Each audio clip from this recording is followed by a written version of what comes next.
jūs tā intervijā arī viens pret vienu toreiz pateicāt, ka mēs te rosināsim to nekorekto iztulkojumu labot. Jā, mēs šo konstatējam, pie tā mēs esam runājuši un konsultējušies ar vairākiem filologiem, profesoriem un esam sagatavojuši vēstuli.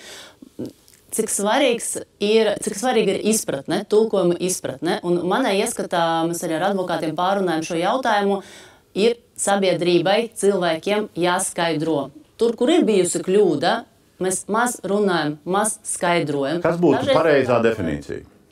Es jums neatbildēšu uz jautājumu, kas būtu pareiza definīcija, bet es jums varu atbildēt uz jautājumu, kā savādāk tulkot, piemēram, vārdu gender vai kādu social gender vai... No angļu tekstā ir tās konstruētās sociālās lomas, nevis vienkārši sociālās lomas. Jā, piemēram, kā latviski pateikt, vai konstruētas, vai izveidotas, Dzimta dzīmums, jāskatās konteksts, līdz ar to...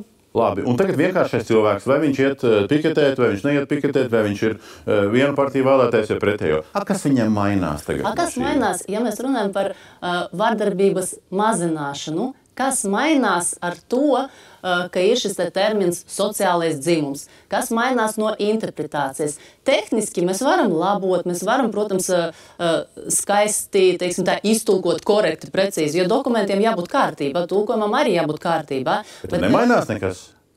Būtība dokumenta, skatāmies dziļāk. Kāds ir dokumenta mērķis un būtība? Ir vardarbības mazināšana. Es nesaprotu, ko jūs gribat labot, ja jūs pat nevarat pateikt īsti, kāda ir pareizā iztulkotā versija. Bet es neesmu filologs.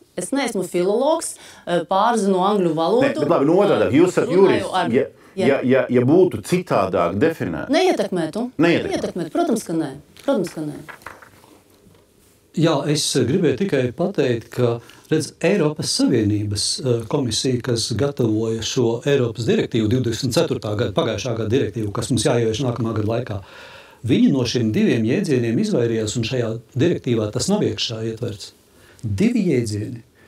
Sociāli konstruētais dzimums, man liekas, loģiskāk būtu teikt sociāli konstruētā loma. Konkrētajam dzimumam Ko tas maina jūsu versijā? Es saprotu to domu, kas tur ir domāts, bet to var pavērst ļoti plaši.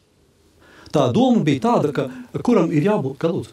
Nē, ir līguma interpretācija. Neviens tur plaši neko nedrīkst.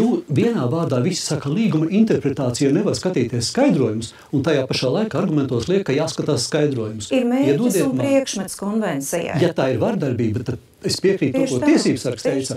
Pilnībā nav jāliek iekšā šādi diskutējumie jēdzieni, kuriem ir cits zemteksts kaut vai par to dzimumu identitāti. Mēs runājam par vardarbības apkarošanu. Izlasam līdz galam saprastas sociālās lomas, uzvedība, nodarbība. Bet kāpēc Eiropas Savienība prata šo dokumentu uzrakstīt bez šiem diskutējumiem jēdzieniem? Sociālās lomas, kā viņas vēsturiski ir veidojušās, un stereotipi, tas ir tas, ko Satversmes tiesa skatīja un vērtē. Izlasam līdz galam. Es tieši gribu teikt, ka man ļoti patīk Kūtra kunga piedāvājumi. Sociāla loma, tas ir tas, par ko ir stāstīts. Es tikai domāju, ka pēc no Saeimas tribīnes jūs neskaidrojat kolēģim, ka nav jābaidās, runa ir par sociālām lomām.